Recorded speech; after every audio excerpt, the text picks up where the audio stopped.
Sejam todos bem-vindos ao podcast Sobriedade e Paz, o espaço onde mergulhamos nas profundezas das ideias, exploramos histórias fascinantes e desenvolvemos os segredos por trás dos temas que mais nos intrigam. Eu sou Roberto Vilaverde, sou anfitrião nessa jornada, de descobertas. É bom nós sempre estarmos atentos, Neste podcast, você vai entrar em uma viagem conosco. E hoje nós temos alguns convidados aqui. E, além de convidados, o nosso outro anfitrião também do podcast. Já vou dar boas-vindas aí. Seja bem-vindo, Dr. Nelson. Olá, Roberto. Seja bem-vindo também. A todos vocês que vão ouvir esse podcast, grande abraço fraterno, afetuoso. Também temos aqui a Marise, a nossa querida irmã e amiga e companheira de jornada. Boa tarde, Roberto. Boa tarde, Dr. Nelson, Samuel. Boa tarde a todos. E nosso companheiro de grupo, de caminhada, irmão na fé e na recuperação também. Boa tarde, eu gostaria de dar boa tarde para todo mundo nesse podcast de hoje, do dia 10/8, E vamos lá, sobre o assunto de hoje, do tema que vai ser abordado aqui hoje, Estamos aqui para ajudar, para somar e fazendo parte desse grupo. Além de nós estarmos aqui hoje, nós vamos discutir dois temas. No primeiro momento, nós vamos falar, é claro, aí deste tema que está hoje nas mídias de toda a sociedade, que é a questão da legalização que está em debate, no Brasil. Também vamos estar falando sobre as questões, o que é uma comunidade terapêutica, tipos de internação. Nós vamos estar falando sobre alguns assuntos hoje que são assuntos assim de grande importância para as pessoas que estão nos escutando e de esclarecimento também. Esse nosso podcast ele é trabalhado com pessoas que são especialistas e não especialistas também, porque nós trabalhamos muito a vivência, aquilo que nós experimentamos no dia a dia. E já entrando aí neste tema que é tão complexo, É claro que depois eu vou trazer algumas informações, algumas estatísticas que nós temos aqui, que já está na minha mão, para justamente a gente poder estar se atualizando.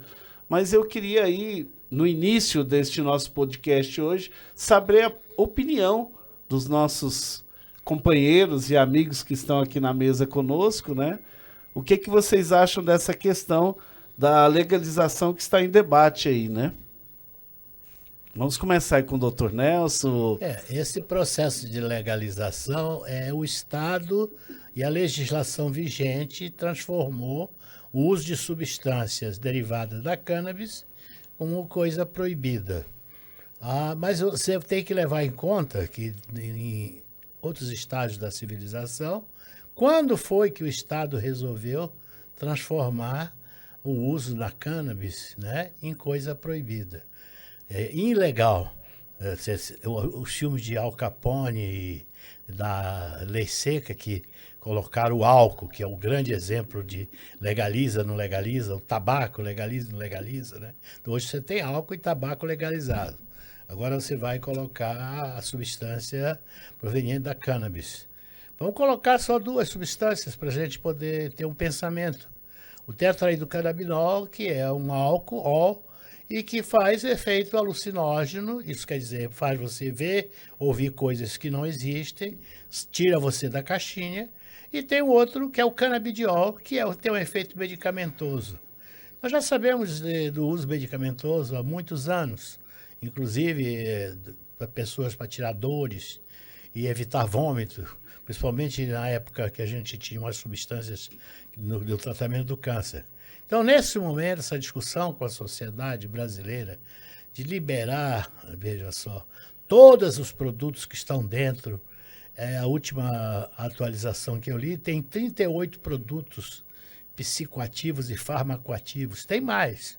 Então, é você saber o que é que vai fazer, o que é que vai ser liberado. Vai ser liberado, como diz, o uso do THC para você recreativamente ter a sua qualidade de sonhar, ter uma alucinação, etc. Viajar, relaxar, se sentir bem. Ou vai ser liberados produtos que de fato não causam mal a ninguém e fazem bem como fosse um fármaco, remédio, medicamento. Então a população tem que ficar atenta para isso. O que é que vai liberar realmente? Vai liberar geral? Bom, aí a gente tem que aprofundar os resultados que isso podem causar no atual estágio da nossa sociedade. Só lembrando que, né, o Dr. Nelson usou termos bem científicos, né? O termo mais comumente usado na rua, né? A maconha, né? O pau podre, né? A marihuana, né? Então, os outros termos mais popularmente conhecidos, nós sabemos que a maconha não assim, tido como todo mundo anda vendendo por aí como uma planta medicinal. Essa já é um dos pontos que a gente precisa discutir. Porque ela também tem o seu lado, todo mundo vende ela como a solução dos problemas da humanidade. E eu sou uma pessoa que sou contrário desse pensamento, porque ela foi a destruição de uma boa parte da minha vida. E eu vou falar disso depois. Mas, seguindo aí, Marisa, o que você acha disso? Então, Roberto, na realidade, eu não posso... assim, é uma vertente, né? É uma espada para mim de dois gumes. Eu não posso ir a favor de legalizar aquilo que destruiu minha vida. Porque a maconha foi a porta de entrada, para mim. E, na realidade, quando se fala em legalizar, eu penso, assim, não sei se eu estou errada, mas eu penso que quem vai sofrer é o usuário e a família dele, na realidade. Entendeu? Porque ele vai abrir a porta para outras pessoas, vai abrir a porta para curiosidade, entendeu? Então, assim, foi só o primeiro passo, né? Para mim, na minha vida, foi por aí que começou tudo. E, então, eu sou contra, eu realmente eu não sou a favor, né, da legalização, mas é a minha opinião, né? Claro, é o que nós hoje estamos discutindo aqui, a liberdade e o pensamento daquilo que eu acredito, né? Mas, Samuel, o que você acha disso? Qual a sua opinião? Na minha opinião, eu sou contra, né? Eu, como adicto, para mim, para mim, muito... para mim, particularmente, eu falando de mim, eu passei por esse problema também do uso, né? Como é que eu vou concordar com uma coisa que me destruiu tanto? Tanto a mim, tanto a minha família, né? Meu ciclo social em si. Até mesmo de eu perder a minha verdadeira identidade do momento. É natural, né? Tem essa ideologia na escola, às vezes, dentro da escola em si.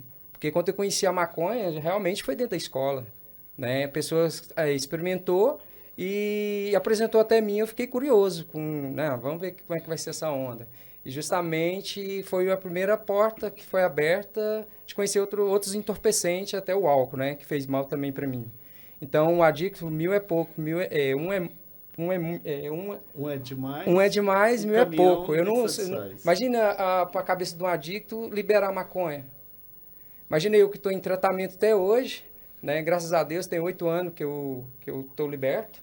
E qualquer lugar que eu entrar, ver a maconha ali, né?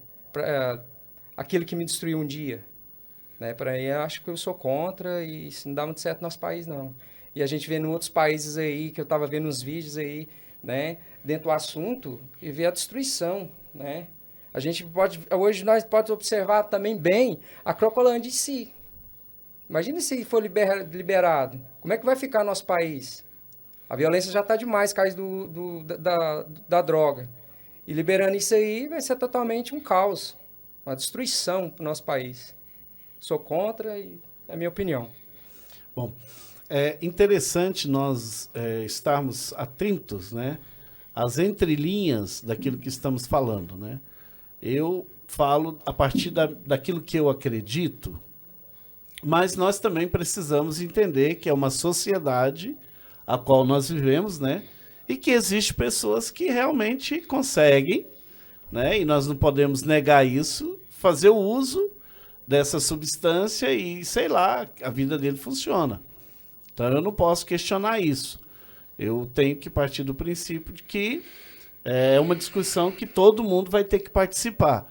Na minha opinião pessoal, enquanto um cidadão brasileiro que mora neste Brasil, neste país, eu entendo que a droga, no aspecto, vamos falar aí primário, da maconha especificamente, eu vejo que o Brasil não tem um sistema educacional, né, que oriente. Eu vou usar até o exemplo do Samuel, né, que começou a fumar no colégio. E depois já não conseguia mais entrar no colégio porque Fumava. não queria mais perder o tempo, né? E eu também foi assim. Então, eu descia da rua da minha casa para o colégio, todo mundo brincando, rindo, se divertindo. Todo mundo entrava para o colégio. O dia que me apresentaram a maconha, o baseadinho, né?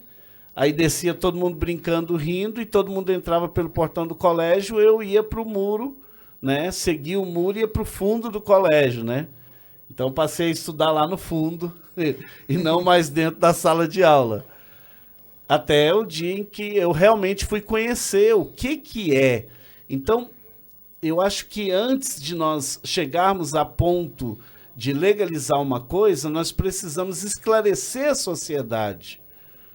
Eu tenho visto, e eu estive em algumas reuniões no Congresso Nacional, reuniões na Câmara Federal, e eu vi pessoas pegando crianças, pessoas doentes, em fase muito agressiva da doença, e mostrando que, derivado da maconha, ajudava no tratamento dessa pessoa. E eu acho que isso não está errado. Eu acho que é legal. Só que você pegar um monte de pessoas doentes e colocar na frente de uma plateia e falar, olha, pessoal, nós precisamos legalizar porque essas pessoas precisam de um remédio e o remédio está caro e precisa ficar mais barato. Eu acho que é um pouco complicado. Agora, se nós formos para uma discussão onde seja honesta, verdadeira, onde as pessoas realmente tenham conhecimento e não sejam manipuladas por especialistas e doutores, muitas vezes, porque nós sabemos que tem pesquisas que um laboratório pode contratar um doutor para assinar ela, tendenciosa. Nós sabemos disso. Então, na discussão, na minha opinião pessoal, eu, enquanto Roberto, eu acredito que o nosso país precisa passar por uma formação, por um esclarecimento melhor para nós chegarmos a esse ponto, né, de discutirmos a legalização, legalize ou não. Aí sim nós teríamos uma conversa, né, e não só um monólogo, né, onde existe uma pessoa poderosa que dá uma ordem. Não, agora vocês podem. Ou dá aquela outra ordem, vocês não podem. Então, eu acho que a discussão é um pouco mais elástica, né, padrinho? Assim, do ponto de vista civilizatório, o que fazer com o direito da minoria que quer fumar maconha recreativamente? Então, precisa se estabelecer as regras para que você possa, como direito minoritário numa sociedade múltipla, democrática, você diz assim, não, eu quero liberar a maconha para quem quiser fumar maconha. Tudo bem, aí você vai estabelecer o direito dessa minoria com relação à maioria que não quer. E as consequências que vão acontecer com o indivíduo que vai usar, a singularidade do ser. Essa estatística está aí. Você veja, levou crianças hoje, que segundo, não só crianças, adultos cancerosos que fazem uso de canabidiol e se dão muito bem. E leva também o pessoal que fez surto psicótico, ficaram esquizofrênicos, porque começaram a usar, infelizmente, o tetraidrocannabinoide na adolescência, onde o cérebro humano não está ainda formado.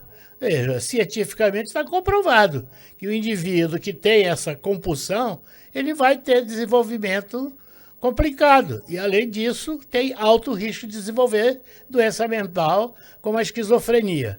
Aí, essa situação do Estado, da legislação que nós devemos dizer, olha, você realmente vai usar a maconha recreativamente, você tem consciência disso, vamos dizer que nós vamos passar uma legislação e que você declara que quer usar e vai ficar responsável. E o Estado, veja, vai garantir a você o direito de fazer isso para que... E quem vai te suprir? Que aí tem o outro detalhe, tem o consumo e tem a produção. E no consumo e na produção tem a distribuição. E através disso, se ela se torna ilegal, tem o lucro, o dinheiro. Aí a coisa volta para o que é o poder do dinheiro e o poder do traficante e a criminalidade. Ora, se a gente puder ter uma sociedade em que a minoria que quer legalizar, nós não queremos legalizar, mas com minoria você vai ter o direito de fumar. Você vai comparecer perante um mecanismo qualquer, um assistente social, um terapeuta, um psicólogo, um médico, e vai assinar a cartinha, eu, fulano de tal, quero usar meu tetrahidrocannabinoide para efeito recreacional. Vai correr o seu risco. E depois, se houver, por exemplo, você acabou de dizer, 100 pessoas vão usar o tetrahidrocannabinoide. 6 deles, até o presente momento, não vão sair. Vão ficar lesados, porque cada pessoa é uma pessoa. Estatística é números, mas a pessoa que sofreu, como nós temos aqui, 4 pessoas sentadas na mesa. Eu não tenho experiência com maconha, a minha família é alcoolista, 10 gerações de alcoolista. Presta atenção, meu irmão. Aí a coisa muda de figura. Nós não estamos aqui dizendo, não, vamos ser o santarrão, o Estado tem que ser... Não, você quer fumar, quer cheirar, quer beber. Olha, o álcool não está legalizado aí e está fazendo o estrago que está fazendo. Tudo bem, a sociedade tem que decidir.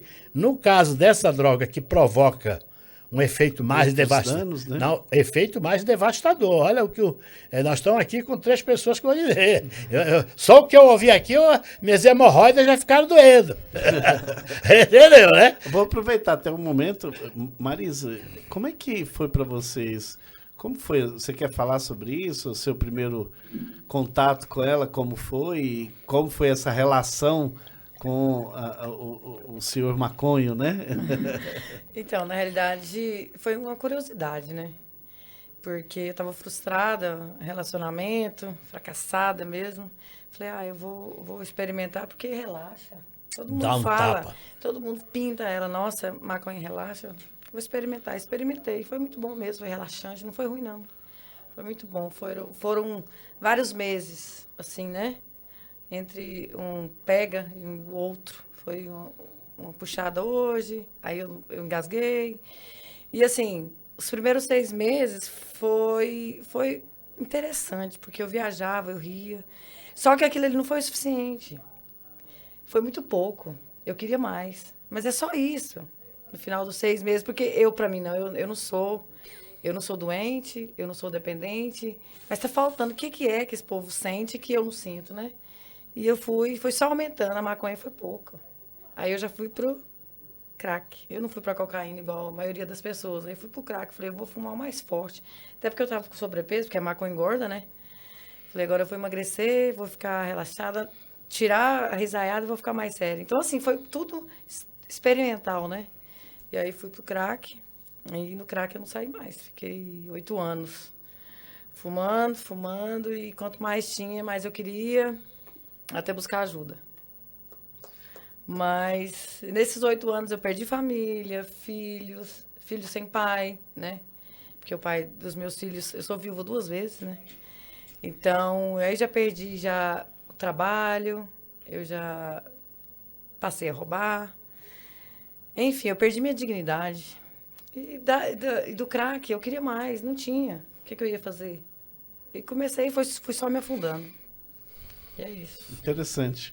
É interessante, assim, a gente perceber, né, que o efeito de uma substância gera curiosidade para conhecer outra, para saber qual que é o efeito da outra, e depois é onde você chega naquele ponto, né? Por que você... Qual que é o prazer de usar, né? O prazer de usar uma substância é usar a substância. Porque você usa uma pensando na outra, né? Você toma uma dose já olhando para a segunda, né? Como é que vai ser? E a maioria das pessoas assim que eu tenho trabalhado e também a minha experiência pessoal relata, né, que a primeira é maravilhosa, mas depois é só paranoia. Só paranoia, é verdade. Mas, assim, ó, a minha história com a dependência, ela vai bem, ela começou bem antes da maconha. Assim, é comida, dependência afetiva. Eu sempre troquei uma compulsão pela outra. Nada. Aí, essa é uma palavra fantástica. Nada pra mim. A compulsão. Vai nela. Eu trocava, olha, quando eu era pequena, eu queria comer, me satisfazer. Pronto, a hora que eu estava satisfeita, me dava uma tristeza, sabe? Aí depois eu troquei a compulsão. É comprar, é brinquedo, é sair. Isso de pequeno, mas eu não me atentei, eu acho que, porque criança, né? Eu não me atentei para esse lado que era uma compulsão. E depois, quando eu fiquei maior, eu estava equilibrada. Eu estava bem financeiramente, em relacionamento. E, poxa, estava me faltando alguma coisa. Não estava completa. Parece que me faltava algo. E aí eu experimentar a maconha. Mas isso por quê? Porque alguém me falou que era bom, que eu ia ficar alegre, que a minha tristeza ia acabar mesmo. Minha vida estava monótona. E eu descobri que era uma compulsão, não era só a maconha. Porque eu queria, não parava. Aí saí da maconha e fui pro crack. Fumei. Falei, agora eu vou emagrecer. Não emagreci, não. Continuei gorda do mesmo jeito, engraçado, né? E cocaína, até o dia que eu fiz redução de estômago. Eu parei. Eu fiz redução de estômago, eu não bebia. Aí o que eu fiz? Troquei a compulsão de novo. Fui pro álcool. Não quis mais a droga. Então, assim, foi uma compulsão. Não foi o que é, o que vem, o que vai vir. Se tivesse outro tipo de droga com outro nome, eu queria também. Maravilhoso. Nossa, foi em cima do alvo. Maravilhosa. Essa compulsão é que nós temos que avisar para a sociedade brasileira que quando ela legalizar, a população que tem compulsão vai cair na droga, com certeza, e a criminalidade vai aumentar e a sua depravação, a deturpação do ser humano, a degradação, né? Ela vai ocorrer brilhante. Maravilhosa essa exposição da Marise. Maravilhosa. O Samuel, como é que foi para você essa experiência aí? Como foi a sua relação com a maconha, né? Eu acho que o debate ele está muito interessante porque é importante a gente relatar, né, como que foi essa relação.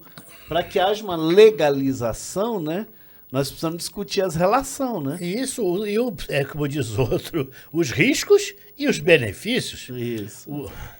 Bom, meu primeiro contato com a maconha foi aos 15 anos de idade, né? Igual já tinha mencionado, que foi na escola que eu conheci, através de um amigo, ou melhor, um colega, né, entre aspas, vizinho lá, foi criado com a gente na rua de casa, né? Ele fumava, então, e ele começou a comentar que era um barato, que engana a gente, né? Relaxa a gente, verdadeiramente relaxava mesmo, né? Mas uma coisa que eu nunca, a maconha em si, eu nunca eu usei, mas ela desacelerava meu sistema nervoso central, né? Até mesmo eu passei mal com ela. Justamente eu fui fazer uma entrega, meu pai sempre mexeu com queijo, e eu fui fazer uma entrega para ele, foi bem de manhã cedo, eu fumei uma maconha antes de pegar o ônibus, para descer para Goiânia, que eu moro no interior. E justamente foi no ônibus que eu passei mal, né? Eu entrei numa onda, né, a gente falava uma lombra em si, e eu que não voltava daquilo ali, né? E comecei a passar mal, foi abaixando a pressão, fui sentindo mal, acho que foi a primeira trela que eu tive sobre o efeito. Aquela época era muito forte a maconha, né? E então um rapaz viu eu passando mal dentro do ônibus, aí ele pegou, eu sentei, aí eu abaixei a cabeça, fiquei por um tempo ali, uns 10 minutos, ver se eu voltava. Não voltava à realidade, não estava na realidade. Aí, a hora que eu olhei assim, tava tudo normalzinho. Falei, opa. E aparentemente ela nunca me fez bem, fala a verdade, a maconha, né? Que depois eu experimentei a maconha com a Merla naquela época, para aquele período eu passei, conheci também, cheguei a experimentar a Merla, mestrado na maconha, né? já era outra onda, e ela sempre deixava um gostinho no final, porque ela tinha pasta base, era uma mistureira que só. E logo eu experimentei logo a cocaína, né? Mas eu sei que a maconha em si, realmente hoje eu tenho, né, eu tenho nojo do cheiro da maconha hoje. Graças a Deus, mas ela, assim, vou contar uma história aqui para vocês, o que aconteceu, que sempre a gente pensa que a gente esconde dos pais da gente, né? Eu tinha um cachimbo, eu fumava maconha num cachimbo. Então esse cachimbo estava escondido, né? Dentro de uma blusa que eu tinha dentro do guarda-roupa. E minha irmã achou, foi meu pai que achou. Imagina a decepção que foi para ele. Meu pai ficou muito triste comigo, né? E perguntou onde que eu tinha arrumado aquilo. E foi muita pergunta que ele fez naquela época para mim, né?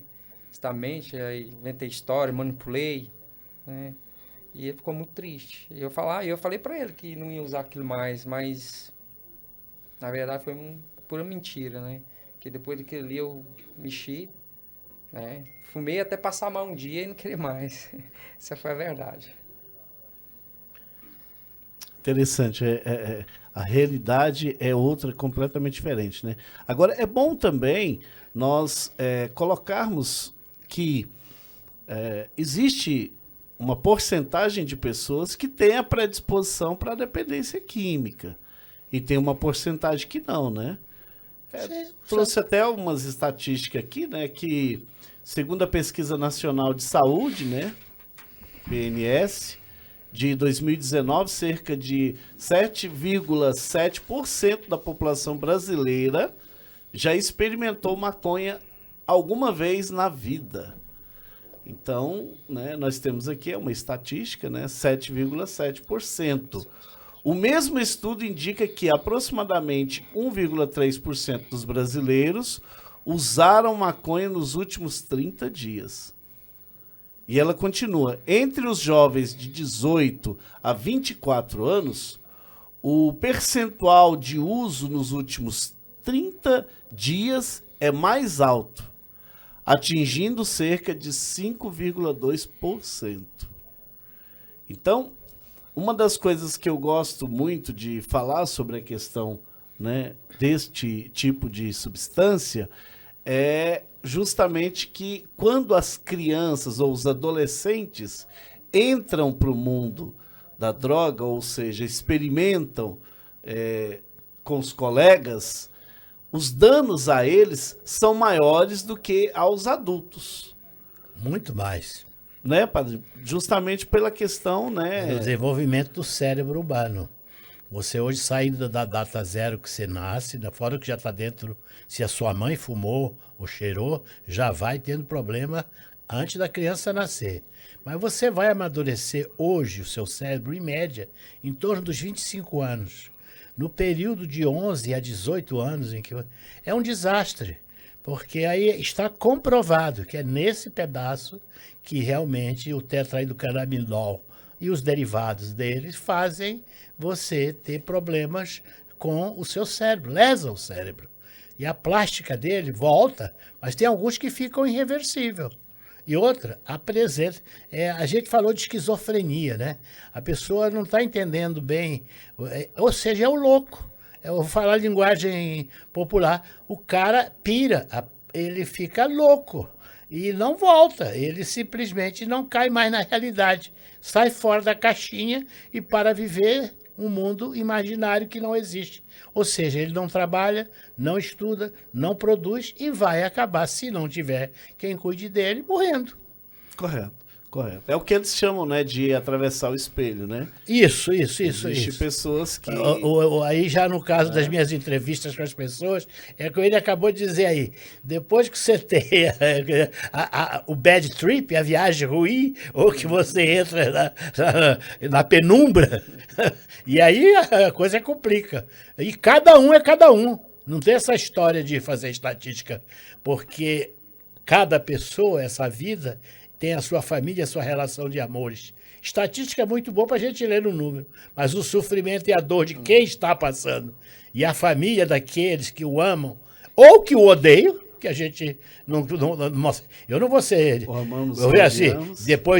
exatamente, depois de não sei quantas entrevistas, quantas vezes que eu já vi pai e mãe falando para mim, eu quero matar isso. E por aí vai. Não vamos tornar a pílula aqui, não. Entendeu? Ou seja, a mesma mãe que o adora, que faria tudo por ele, em determinado momento ela vira com a maior, eu gostaria que o meu filho morresse, que aí eu fico livre disso, eu não aguento mais ver ele sofrer. Quantas vezes eu já ouvi isso? Isso é uma realidade dura e cruel, né? Quando a mãe chega ao ponto de dizer, eu preferia que ele morresse, porque eu não suporto mais vê-lo desse jeito, né? Então, é um podcast muito interessante. Estamos agora falando, né, sobre a questão da legalização, até mesmo a questão do porte, né? Que está sendo votado aí, não sei se essa semana está marcado para o dia 16 no STF, voltar a as pessoas poderem discutir de novo esse tema lá. E lá eles falam sobre a questão do pequeno porte de maconha, né? Que as pessoas poderiam ter. Só que o que nós precisamos, e nós estamos também discutindo, é qual o laboratório que vai fornecer? Aonde que vai comprar, né? Não, eu já sou mais cínico. Qual o laboratório que vai ganhar muito dinheiro, vai pagar imposto para o governo e vai distribuir maconha de alta qualidade. Vai passar, qual é? Aí, você compreendeu? Atrás disso tem uma perversidade, que é a questão do lucro, do dinheiro, da ganância. Aí sim, veja, quem é que vai fazer o produto? O Uruguai, vamos colocar. Quem é que vai produzir? O governo pode produzir e distribuir. Não tem a farmácia popular? Então vamos lá, fazer a farmácia popular, acrescenta-se o item tetraidrocanabidiol com garantia de pureza. Não é genérico, não, é garantido pelo governo. Não vai faltar cliente, hein? Vai só aumentar. E o que estão, né? Até nós podemos observar, né? Segundo as estatísticas, né? A quantidade de pessoas que estão nos centros penitenciários da vida, encarcerados, né? É em função do tráfico de drogas, né? Ou em função aí de toda essa situação que nós estamos vendo aí no dia a dia, né? Então, a cada dia que passa, mais se tem pessoas presas em função do tráfico, né? Então, ou em função de ter droga suficiente, ser pego para o consumo próprio, e não ter o esclarecimento e não ter, momentaneamente, ser um privilegiado na distribuição do IBGE. Ou seja, ele não seja classe A nem B, ele seja classe C e D. Aí o pau canta para cima dele. Porque se você, por exemplo, que nós fizemos um trabalho aqui, quando nós fizemos um curso da Escola Superior de Guerra, quem é a população carcerária que está nisso? São jovens, pardos, que não têm escolaridade. Você sabe quantos doutores tinham preso com isso? Só 0,5%. Então é só ver. O cara que é formado em nível superior cai fora disso. Não interessando a etnia dele. Porque também tem esse problema agora que querem introduzir no Brasil, a etnia, né? Ou seja, veja só, seja você branco, índio, pardo, seja lá o que for. Mas presta atenção, a população carcerária aí está a desgraça. É o cara que mal sabe ler e escrever, mal terminou o primário, tá certo? E ele tem, vamos dizer assim, dificuldades de se introduzir na sociedade. É esse. Aí ele é pego, a legislação é cruel, quem é que vai para a cadeia? É eles. Inclusive, dentro dessa discussão, nós temos aqui, né, a análise das experiências de outros países, né? Países aí que tornaram, né, legalizaram a maconha, né? Então, nós temos o exemplo do Canadá, né, que está aí trazendo estatísticas cada vez mais altas, ou seja, se legalizar não vai diminuir o uso, pelo contrário, vai aumentar. Temos também a experiência do Uruguai, que está vivendo isso também, né, que legalizou, e temos também a experiência de alguns estados dos Estados Unidos, porque não podemos falar... Holanda também tem lá, né, as consequências de Portugal, uma legalização. Tem um programa diferente. Então, e é importante a gente fazermos esse comparativo do antes e o depois da legalização, né? Para a sociedade nossa brasileira, é multicultural. E o país é muito grande, a nossa população hoje é urbana. Olha, eu acho que nós vamos ter um problema muito difícil de resolver se esta coisa for realmente feita desse jeito, legalizada, e deixar que a sociedade, entre aspas, faça o contrapeso. Jurista gosta de falar essa palavra. Rapaz, como ela diz aí, a juventude nossa hoje, ela não tem valores que vão impedir ela de buscar a delícia de estar feliz momentaneamente. Eu morro de medo que o país vai passar, como diz o Samuel, vai virar uma bagaceira.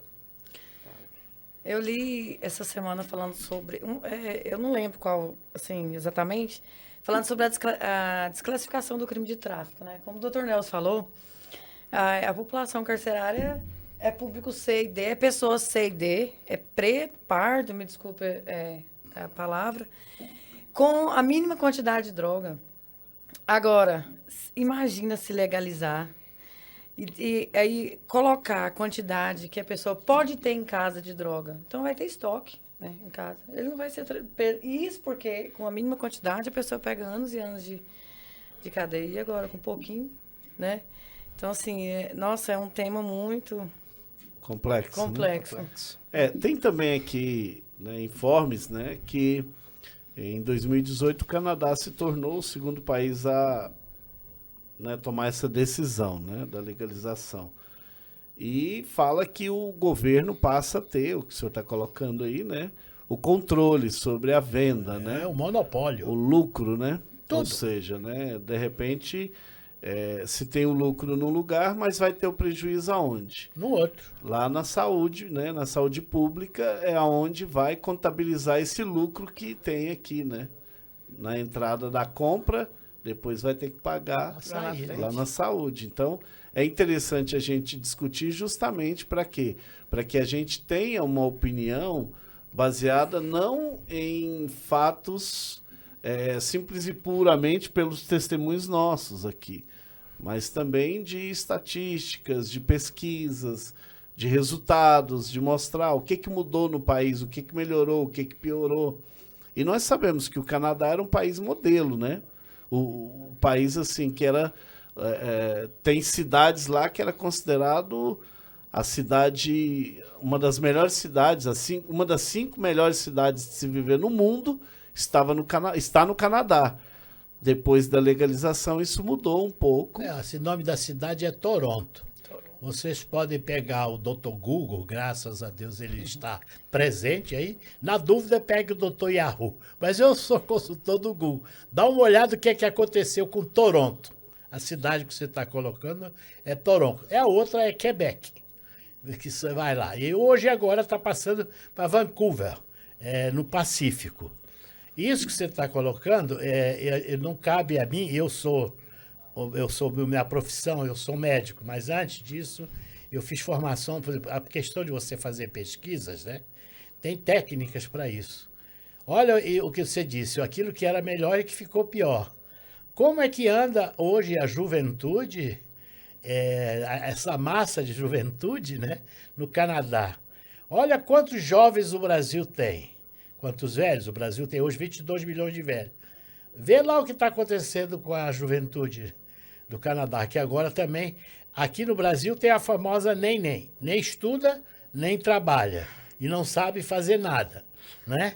Aí vive à custa da pensão da vovó e do vovô, tá certo? Agora vai lá ver, esse podcast aqui é só para atiçar você que está aí achando que é uma coisa muito legalzinha, legaliza logo que eu estou borrando de medo, estou falando para vocês. A juventude do Brasil, não é só do Brasil não, do mundo inteiro, não está preparada hoje, diante do que já aconteceu com a pandemia e todas essas modificações, para enfrentar uma realidade dessa. Vai ser pancada. Uma das falas que a gente escuta muitos, né, que o objetivo principal da legalização foi reduzir os danos associados ao tráfico ilegal e melhorar o controle de consumo. Esse é o que, né, é discutido aí. E houve discussões sobre os resultados da legalização, incluindo o acesso ao produto, redução de danos e o impacto nas taxas de criminalidade. Bom, essa possibilidade aí, estatística, pode ser verídica. Por exemplo, eu discutindo com meu neto, eu disse que eu pagava para ele lá o negócio que ele queria. Aí eu disse, ó, é só você me dar qual é a solução para a Cracolândia. Se você me disser quais são os passos para a gente acabar com a Cracolândia de São Paulo, nós estávamos vendo o documentário, aí eu te dou de presente esse computador que você quer. Vou até financio ele. Olha o que você está falando. Se você na Cracolândia chama aquele pessoal todo lá e diz, olha, está aqui a sua cocaína refinada, com qualidade, você vai tomar com supervisão médica e depois vai tentar, através da supervisão médica multidisciplinar, trazer o cara de volta para a realidade.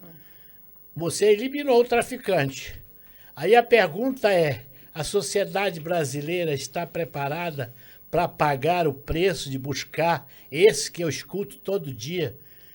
Eu não vou falar o nome aqui, mas como diz o cara no documentário que eu estava vendo com meu neto, eu sou um lixo, eu sou um lixo.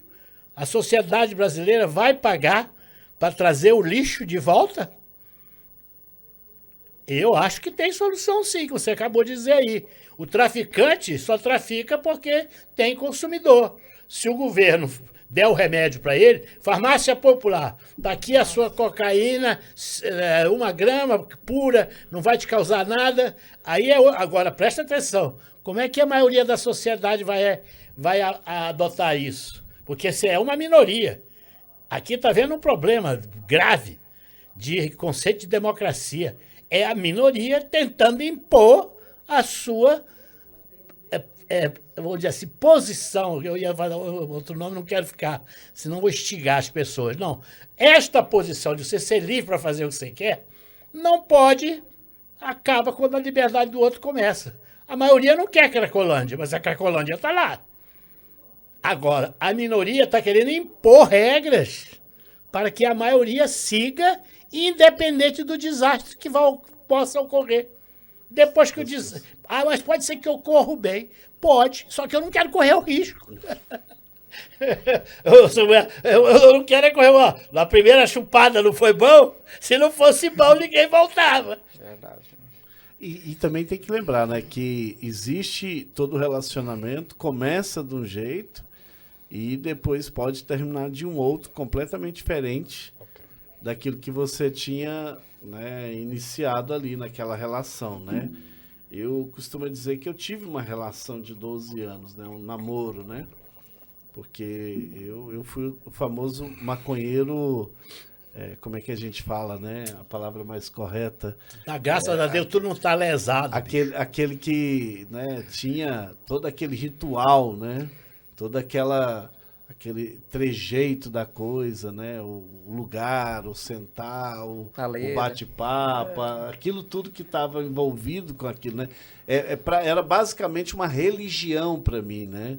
Eu fazia aquilo de forma religiosamente, né?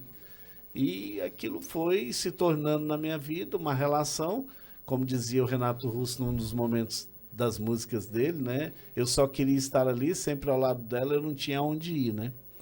Então, chegou um momento na minha vida que eu não tinha para onde ir, porque eu só conseguia viver com ela, para ela e sempre junto dela, né? Então, era uma relação de amor, né, e ódio e tudo que se envolve aí, sei lá, tudo que está ligado a esse tipo de coisa, né? O vazio da existência humana. Que me adoeceu, né? Que foi me adoecendo, né? Que foi me tornando uma pessoa improdutiva, porque eu não queria trabalhar, eu queria ficar louco. Ficar com ela. Eu não queria, eu ia ver um filme, ela tinha que ter, né? Eu ia comer, né? Eu só conseguia comer se eu tivesse, né, feito uso. Eu ia namorar, eu só conseguia ter um bom relacionamento de namoro se eu tivesse feito uso. Então, ela passa a ser o centro, né? Então, é uma relação que, ao passar do tempo, se torna doentia, né? Não é mais aquela coisa, né, do romance e tal. Então, tudo tem um preço. E aí começa a vir o quê? As parcelas, né? Aí começa a vir a continha para pagar. Tem que pagar a conta, né? Não é só a conta financeira, é a conta família, a conta tudo aquilo que eu gostava, que eu dava valor, que eu perdi, tudo aquilo que eu perdi na minha infância, na minha juventude, que eu deixei de entrar dentro da sala de aula, da minha capacidade de aprender, de intelectualidade. Então, é uma série de danos que foram, né? E sem falar nos danos, igual o doutor Nelson, que é da área de saúde, né? Médico, pode dizer melhor do que eu, que ocorreu na minha capacidade, né? De pensar, de gravar, de raciocinar, e aí vai, né?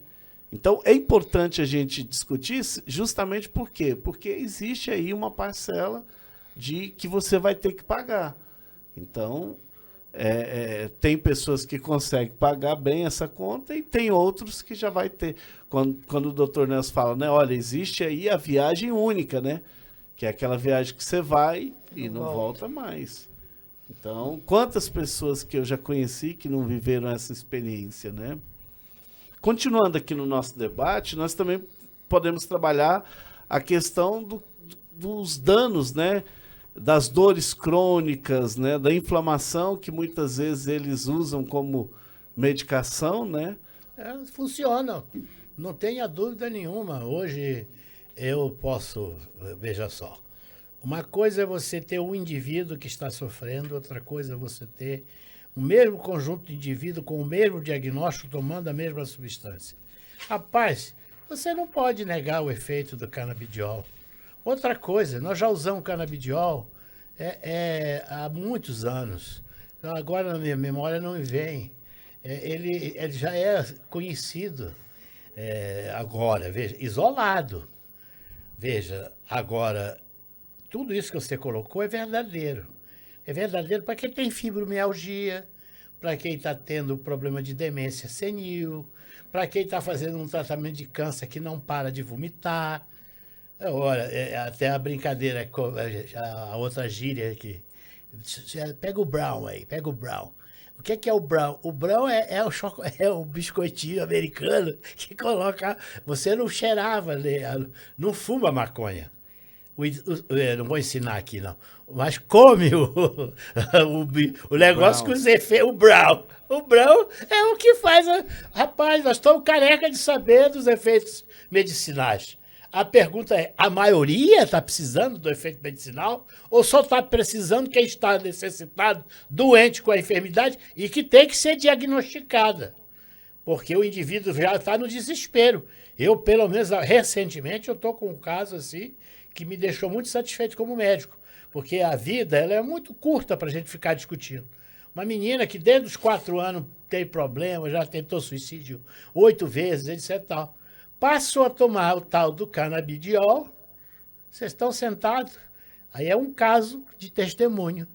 Voltou a estudar, voltou a namorar, passou no vestibular, ou seja, aí eu devia fazer apologia do canabidiol, né? Não, no caso dela, que tem um diagnóstico específico, ela tinha umas crises convulsivas e um tipo especial de epilepsia, o canabidiol resolveu o problema dela, momentaneamente, porque eu não sei daqui a 10 anos como vai estar, mas no presente agora, momento, a sim. questão da discussão que nós estamos querendo fazer aqui não passa aí pelo aspecto da medicina, né, que é para tratamento. Nós queremos saber a maconha que a pessoa vai comprar ali na esquina. Compra como compra cigarro. Né? Ou a maconha que ele vai comprar no tráfico, né? Porque nós estamos num país que ela é proibido, né? A circulação, o porte, né? E o transporte dela é proibido, né? Então, o que nós queremos discutir não é essa questão do laboratório que pega uma planta e extrai dela aquilo que é medicinal. Aí é uma coisa. A outra coisa é o uso recreacional, que a pessoa não faz ideia de onde que aquilo veio, né? Do que tem ali no meio, né? E quais vai ser os danos que aquilo vai causar na vida da pessoa. Porque é um uso que não está dentro do viés técnico-científico, né, padre? Eu posso dar um exemplo. A palavra assassino, em português, vem de rachachim, aquele que faz uso do haxixe. O haxixe, que é o tipo de maconha mais sofisticada, que tem a maior concentração, era um cerimonial de lá, do Oriente Médio, que eram os indivíduos, faziam o seu jejum e depois usavam o haxixe para fazer ordens de luta. Exemplo, o sultão mandava você matar fulano de tal. Aí veio a origem da palavra portuguesa assassino, vem de rachachim, aquele que usa o haxixe. O cara que usa haxixe é um assassino ou ele apenas é um facilitador que transforma ele num assassino naquele momento? Ou como bem disse aqui a Marise, olha, para determinada situação, eu roubo, eu engano, eu minto. Não é isso? Manipula. Manipula? Aí, essa é a palavra boa. Fala da manipulação, como é que é?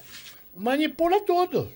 Agora, as pessoas estão querendo achar que essa minoria que quer fazer isso, eu tomo a liberdade de dizer, vamos fazer sim. Vai lá, faz uma legislação, você se inscreve, quer usar maconha recreacional. Eu sugeriria acima de 21 anos. Mas a legislação brasileira é 18, queria que subia a maioridade. Acima de 21 anos, vai lá, assina, o médico te dá receita, ou o médico te dá receita, ou o psicólogo, assistente social, ou seja lá quem for. Agora, você liberar para a juventude entre 11 anos, tá certo, e 18 anos, moço, aí eu acho que vai dar problema. É inaceitável, inaceitável. Para as nossas considerações finais com relação a esse ponto, quais são as expectativas dentro da visão, né, médica do Dr. Nelson e pacientes? Vamos aqui também depois pedir para os meninos falar sobre a opinião deles, né? Primeiro vamos aí com a opinião do Dr. Nelson dentro dessa, para a gente ir já para um final desse tema, para entrarmos no outro, que é algo que a gente está também aqui, como se diz, na bala, né? Na agulha.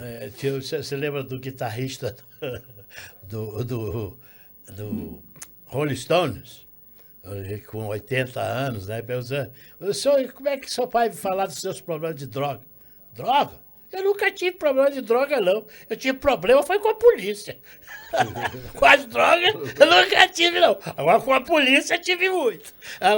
Então, da minha parte, se você é maior de idade, 21 anos, quer fazer suas experiências, primeiro informe-se.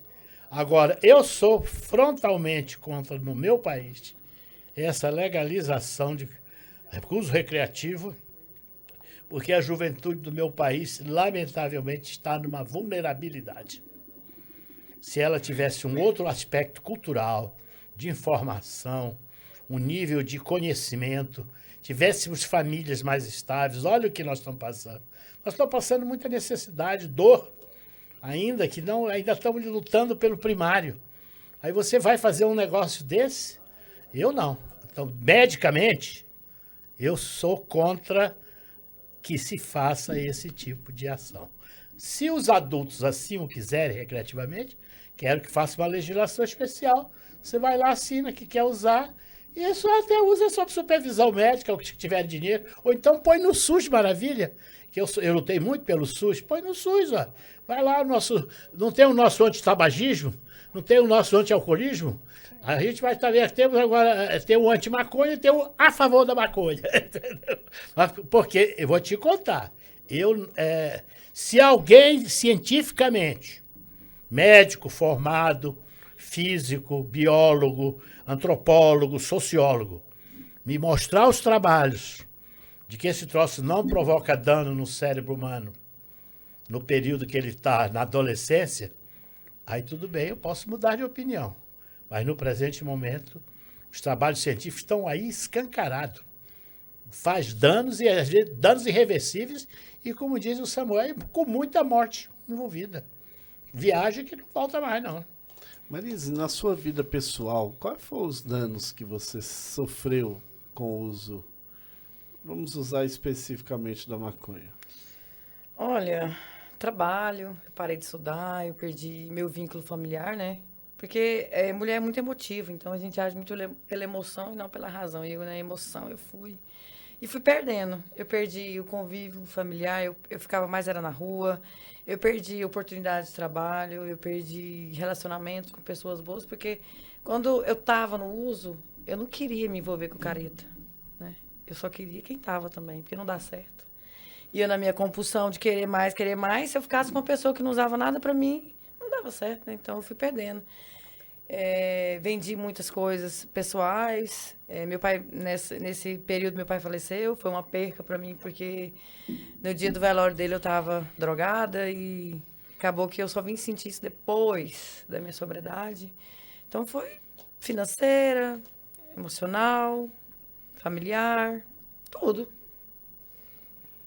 Samuel, os danos assim que você colheu na sua vida sobre a influência aí, eu estou sendo específico, né, da maconha por causa do tema, né? Mas se você quiser falar de alguma outra substância, fica à vontade. Bom, você, igual eu mesmo, assim, morador de interior.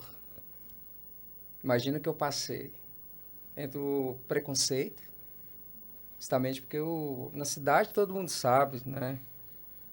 É igual uma pólvora, né? Você acendeu aqui, explode lá na frente. Já podia estar muito bem. Na época eu namorava com a menina de família, muito bem, e se atrapalhou um pouco justamente porque eu usava maconha. Quem quer... Agora uma pergunta aí, ó. Quem quer uma família... Quem tem uma pessoa na família que quer que uma pessoa entre na família que é um maconheiro? Ninguém. Diz aí, for liberar a maconha, como é que vai ficar isso? Se eu tiver uma filha, né? Eu não tenho filho, eu tenho um rapaz, né? Por exemplo, minha neta, suponhamos, eu não vou concordar de um maconheiro, não tô querendo ter preconceito, igual eu tive, mas eu sei o que eu passei. Eu sei quais os danos que trouxe para mim a maconha na minha vida. E como eu sei, né? Hoje eu, graças a Deus, eu não consumo mais, graças a Deus estou em tratamento, porque depois que eu descobri que eu tenho uma doença que é progressiva, silenciosa e fatal, hoje eu posso entender o que é isso, que eu não posso estar usando mais, nenhum tipo de entorpecente. Porque o dano que hoje causou para mim desses tempos que eu parei, tem 8 anos, hoje eu tenho problema de esquecimento. Eu não guardo as coisas. Às vezes hoje por exemplo, talvez eu leia uma coisa que amanhã eu já esqueço. Eu não sei o que eu li, justamente que ela destruiu o meu cérebro. E entrando dentro do meio científico, neurônios que destroem no cérebro, nunca mais o corpo vai produzir. Né? Agora a pessoa sempre fala que é natural, vai usando, você vai ver o que vai ocasionar em você, igual eu já posso falar, tenho uma liberdade de falar porque eu consumi. Né? É isso. Porque maconha, para quem é adicto, eu e ela, para nós não é bom, é péssimo. Porque cada dia eu vou caminhar pro buraco. Cada dia, igual ele mesmo falou, que depois que colou as placas, acabou. Não volta. Imagina você entrar numa onda, usar uma maconha e de repente você pegar uma onda que você nunca mais vai sair dela. Você vai ficar presa lá dentro. O seu cérebro vai ocasionar isso, porque uma hora ou outra o seu organismo não vai aguentar. É isso que eu quero deixar aqui, qual o dano que foi na minha vida. Partindo deste princípio, nós queremos trabalhar também hoje quais são os caminhos da recuperação. Né? Nós sabemos que a pessoa que tem a predisposição para a dependência química, ela normalmente não consegue sair sozinha. E é quando ela levanta a mão e pede ajuda. Né? E aí, para pedir ajuda, hoje, nós temos aí os caminhos para procurar. E hoje nós vamos estar falando aqui sobre um dos caminhos, que é a comunidade terapêutica. Né? A comunidade terapêutica como uma opção